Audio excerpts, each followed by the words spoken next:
In this video, I'm going to share 4 more page ideas for the childhood journals that I'm making for our daughters. If you find this video helpful, give it a thumbs up. Begin with some papers. In this video, I shared a whole bunch of different ideas for various papers that I'll be including in these childhood journals. Using a template is super helpful throughout this process. The first page we're going to make uses a paint chip and a magazine tearing.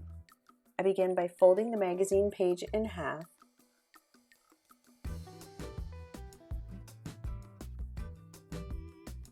And then I use the template to see if it is the size I need for the journals I'm making.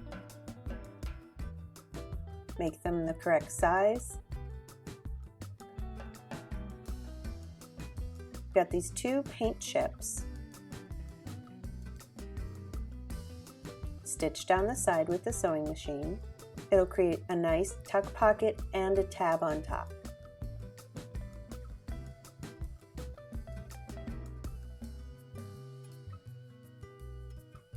And this is what it looks like when it's done. The next idea uses a book page and some wrapping paper. It also uses a little bit of paint. The wrapping paper is pretty flimsy and the glossy texture just seems like it's not going to hold up well, so I wanted to reinforce it by adding in this really graphic vintage book page.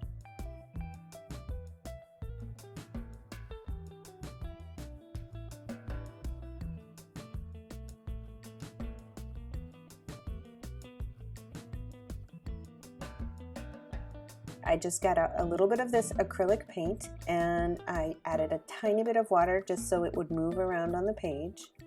And I brushed the acrylic paint on the back side of the wrapping paper.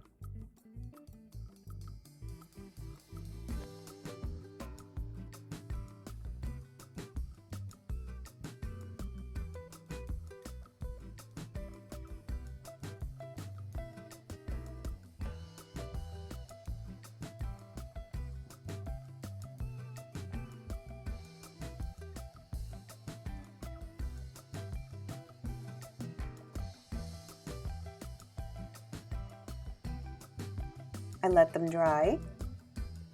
When they were done, they were awesome. That wrapping paper was a little bit more sturdy.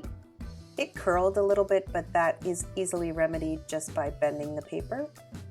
Trim it to size.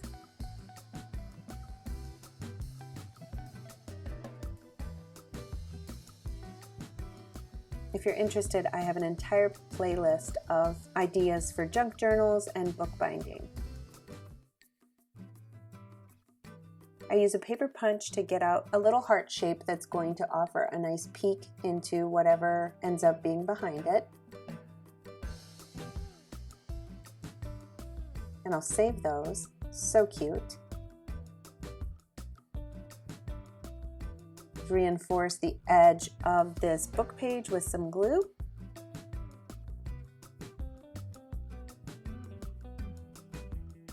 And we are done.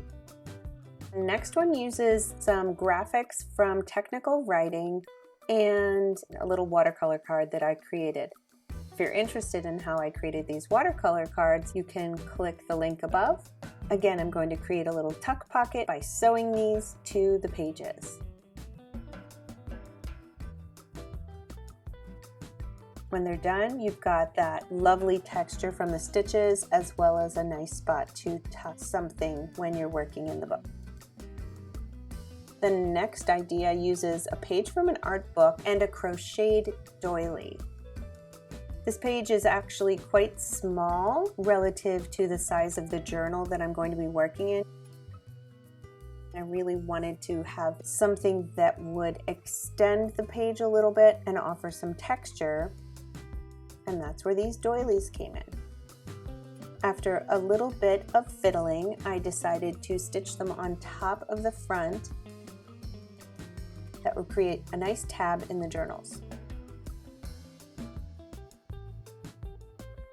Nice interactive texture.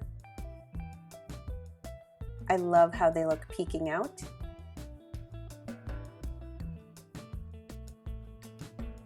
finally, I'm using a takeout bag and a book page. These are very long bags. I used a metal ruler that was pretty sharp to tear the edges off the bag and cut it down to size.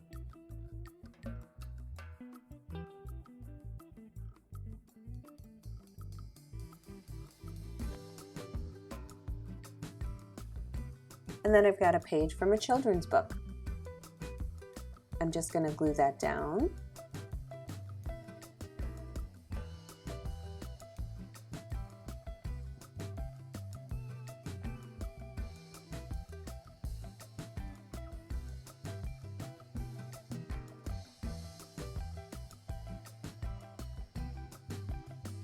And then I'm just going to use my sewing machine to add a simple line of stitches, more for a visual element. You can see the zigzag going down. So cute. And I like how these bags are semi-transparent so you can see the writing through the back as well. If you find this video helpful, give it a thumbs up. Now that I've made so many different types of pages, it's about time that I start building the signatures for these books. So in my next video, I'll be putting together the signatures for both of their childhood journals.